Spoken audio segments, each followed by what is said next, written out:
করতে শুরু করলো।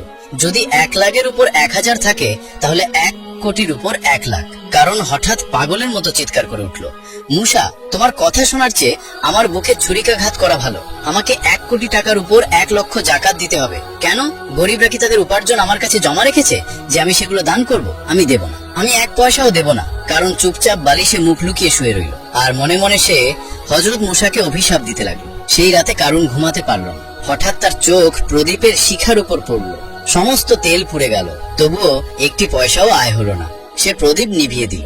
সে অন্ধকারে দেয়ালে পিঠ ঠেকিয়ে বসে রইল এবং সারা রাত আকাশ ও পাতালের কথা ভাবতে লাগলো। পরের দিন সকালে সূর্য ওঠার সাথে সাথে হযরত মুসা আলাইহিস সালাম কারণের বাড়িতে পৌঁছে জিজ্ঞাসা করলেন, কারণ তুমি কি কিছু ঠিক করেছো? কারণ অবাক হয়ে আকাশ থেকে পড়ে গেলেন। তিনি জিজ্ঞাসা করলেন, তুমি ঠিক করার কথা কি বলছো? ওহ, আমি জাকাত ব্যাপারটা একেবারেই ভুলে গিয়েছিলাম। ঠিক আছে, আজ যাও, আমি অবশ্যই কাল তোমার প্রশ্নের উত্তর দেব। মুসা আলাইহিস সালাম সেখান থেকে চলে গেলেন। কিন্তু পরের দিন এলো একই অজুহাত, একই গড়িমসি। প্রতিদিন এভাবেই চলতে থাকে। কারণ মিথ্যা, চালাকি আর অহংকার করে তার দিনগুলো কাটিয়েছে। একদিন মুসা আলাইহিস সালাম রেগে বললেন, তোমার কি লজ্জা নেই? তুমি প্রতিদিন অজুহাত দাও। আমি এখন স্পষ্ট উত্তর চাই, তুমি জাকাত দেবে কি দেবে না? কারণ রাগে গর্জে উঠল, তুমি কি মনে করো আমি কিছুই বুঝতে পারছি না? ক্ষুধার্থ তৃষ্ণার্থ থেকে কত পরিশ্রম করে আমি এই সম্পদ অর্জন করেছি। তোমার চোখ জ্বলছে? তুমি এখানে এসে বারবার আমাকে হয়রানি করছো। টাকা পেলেই তুমি তা লুট করবে। আমি এত বোকা নই, এটা কখনোই হবে না। আমি 1 পয়সাও দান করব না। তুমি যা করতে যাও তাই করো। কারণের কথা শুনে মুসা আলাইহিস সালাম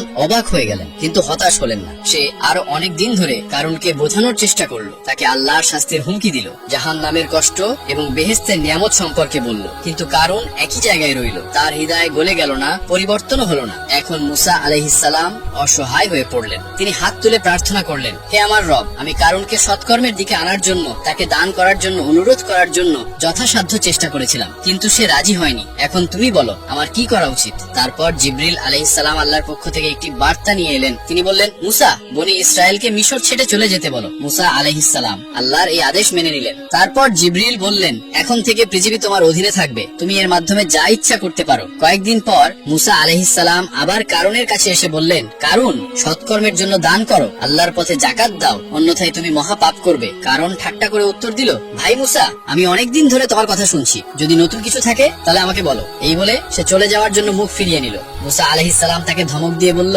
এখনই সাবধান থেকো। কারণ বলল, আমি ইতিমধ্যেই সাবধান। আর এই কথাগুলো মুখ থেকে বের হওয়ার সাথে সাথেই সে কোমর পর্যন্ত মাটিতে লুটিয়ে পড়ল। বিস্ময় আর ভয়ে তার মুখ ফ্যাকাশে হয়ে গেল। সে বলল, বাহ, তুমি কি আশ্চর্য জাদু শিখেছো? তুমি কি টাকা তোলার জন্য এই কৌশলটি খেলছো? তুমি কি আমাকে বাচ্চা মনে করো? এবার সে তার ঘাড় পর্যন্ত মাটিতে লুটিয়ে পড়লো। তারপর সে চিৎকার করে উঠল, মুসা, তুমি কি আমাকে হত্যা করতে চাও? মুসা আলাইহিস সালাম বজ্রধ্বনি করে বললেন, সাবধান, এখনো যদি তুমি আল্লাহর নামে দান করো তাহলে তুমি রক্ষা পেতে পারো। কারণ বলল, আমি সর্বত্র ভিক্ষা করে এবং দান করে বাঁচতে চাই না, আমি এমন জীবন চাই না। এবার সে আরো নিচে ডুবে গেল। তার দাড়ি মাটি স্পর্শ করলো, তার হাতের সামান্য অংশ বাইরে ছিল। তারপর কারণ হাসতে শুরু করলো। মুসা কঠোর ভাবে জিজ্ঞাসা করলো, তুমি হাসছো কেন? কারণ বলল, যে আশা নিয়ে তুমি আমাকে হত্যা করতে চাইছো তা কখনোই পূর্ণ হবে না। সব ধন সম্পদের চাবি, হ্যাঁ আমার সম্পদ যে সকল সিন্ধুকের মধ্যে আটকে আছে তার চাবি দেখো আমার মুঠিতে। এই পৃথিবীতে এমন কোনো অস্ত্র নেই যা এই সিন্ধুকগুলো ভেঙে ফেলতে পারে, তাই আমাকে হত্যা করে কোনো লাভ নেই। হযরত মুসা আলাইহিস সালাম শান্তভাবে বলল, হে বোকা, গরিবদের কিছু দান করো, আল্লাহর পথে দান করো, হয়তো তোমার জীবন রক্ষা পাবে। কিন্তু কারণ কোনো উত্তর দিল না। সে শুধু সেই সিন্ধুকের দিকে তাকিয়ে রইল। মুসা আবার বলল, কারণ তোমার কি বেঁচে থাকার সামান্যতম ইচ্ছাও নেই? কারণ হযরত মুসা আলাইহিস সালামের দিকে না তাকিয়ে চিৎকার করে উঠল, না, একেবারেই না। হযরত মুসা আলাইহিস সালাম জিজ্ঞাসা করলো, কিন্তু কেন? যদি তুমি বাঁচতে না চাও তাহলে কারণ কি? কারণ বলল, তুমি কি জানতে চাও কেন? কারণ আমি যদি বেঁচে থাকি তাহলে তোমরা আমাকে ধনী বলে পাগল করে দেবে। তারপর দানের নামে, যাকাতের নামে তোমরা আমার সমস্ত ধন সম্পদ লুট করে আমাকে রাস্তায় ফেলে দেবে। আমার কাছে কিছু টাকা থাকা অবস্থায় আমার মরে যাওয়াই ভালো। মুসা আলাইহিস সালাম শেষবারের মতো জিজ্ঞাসা করলেন, কারণ তুমি কি আদেও বাঁচতে চাও না? এবার কারণ রাগে পাগলের মতো চিৎকার করে উঠল, টাকা ছাড়া আমার আর বাঁচতে ইচ্ছে করছে না। আর ধীরে ধীরে তার মুখ, নাক সবকিছু মাটির ভেতরে ঢুকে যেতে লাগলো। কিছুক্ষণের মধ্যে কারুনের সমস্ত ভবন, সম্পদ, বুক, ধন সম্পদ সবকিছু মাটিতে ডুবে গেল।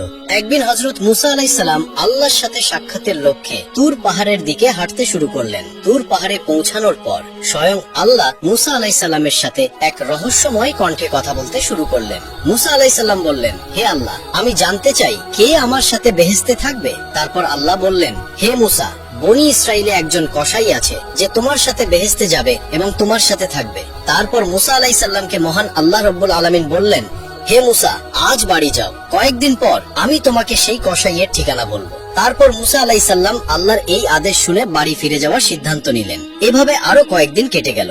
একদিন হযরত মুসা আলাইহিস সালাম যাত্রা শুরু করলেন। যখন তিনি পথে যাচ্ছিলেন তখন একজন মহিলা তার সামনে কাঁদতে কাঁদতে দাঁড়িয়েছিলেন। মহিলাটি মুসা আলাইহিস সালামের কাছে এসে বললেন, হে আল্লাহর নবী, আপনি কি তুর পাহাড়ে আল্লাহর সাথে কথা বলতে যাচ্ছেন? তাহলে আমার সম্পর্কে মহান আল্লাহ তাআলাকে জিজ্ঞাসা করবেন, আমার কেন সন্তান হচ্ছে না? আমার বিবাহ বহু বছর হয়ে গেছে, তবু আমি এখনো মা হতে পারিনি কেন? আল্লাহকে জিজ্ঞাসা করবেন, আমি কি কখনো মা হতে পারবো না, নাকি আমার কোনো ভুলের কারণে আল্লাহ তাআলা আমাকে সন্তান দিচ্ছেন না? মুসা আলাইহিস সালাম বললেন, ঠিক আছে, আমি অবশ্যই আল্লাহ পাক রব্বুল আলামিনের কাছে চাইবো। তারপর মহিলাটি সেখান থেকে চলে গেল। এবার মহিলার প্রশ্ন শুনে মুসা আলাইহিস সালাম একটু হতবাক হয়ে গেলেন। তাই তিনি অন্য কোথাও ভ্রমণ করার ইচ্ছা করেননি। এবার তিনি আল্লাহ পাক রব্বুল আলামিনের সাথে কথা বলার জন্য তুর পাহাড়ের দিকে রওনা হলেন। তুর পাহাড়ে গিয়ে হযরত মুসা আলাইহিস সালাম আল্লাহকে জিজ্ঞাসা করলেন, হে আল্লাহ, আমি পথে একজন মহিলাকে কাঁদতে দেখলাম। তিনি আমাকে জিজ্ঞাসা করলেন যে আমার বিবাহের অনেক বছর হয়ে গেছে, তবু আমার কোনো সন্তান হয়নি। তখন মহান আল্লাহ পাক রব্বুল আলামিন গায়েবের কণ্ঠে বললেন, হে মুসা, তুমি তাকে বলো যে সন্তান দেওয়া ওই মহিলার ভাগ্যে ছিল না। এ কারণেই এত বছর পরেও তিনি মা হতে পারেন। পুত্র বা কন্যা কেবল আল্লাহই দান করেন, আর আল্লাহ যা দেন আমরা তাই পাই। এই কথা শুনে মুসা আলাইহিস সালাম বাড়ি ফিরতে শুরু করলেন। বাড়ি যাওয়ার সময় তার মনে সেই মহিলার কথা এলো এবং তিনি সরাসরি বাড়ি না গিয়ে সেই মহিলার বাড়িতে যাওয়ার সিদ্ধান্ত নিলেন। মহিলাটি হযরত মুসা আলাইহিস সালামকে আসতে দেখে হতবাক হয়ে গেল। তারপর বললেন, হে আল্লাহর নবী, আমার প্রশ্ন জিজ্ঞাসা করে কি আপনি এসেছেন? মহিলার কথা শুনে মুসা আলাইহিস সালাম বললেন, মহান আল্লাহ বলেছেন যে তোমার সন্তান হওয়ার ভাগ্যে নেই, তাই তুমি কখনো মা হতে পারবে না। এই কথা শুনে মহিলার চোখ অশ্রুতে ভরে গেল এবং তিনি জোরে জোরে কাঁদতে লাগলেন। তারপর হযরত মুসা আলাইহিস সালাম সেখান থেকে চলে গেলেন। কিছুক্ষণ পর একজন বৃদ্ধ ফকির যিনি আল্লাহর ইবাদত করেন সেই মহিলার বাড়িতে এসে বললেন, বাড়িতে কি কেউ আছেন?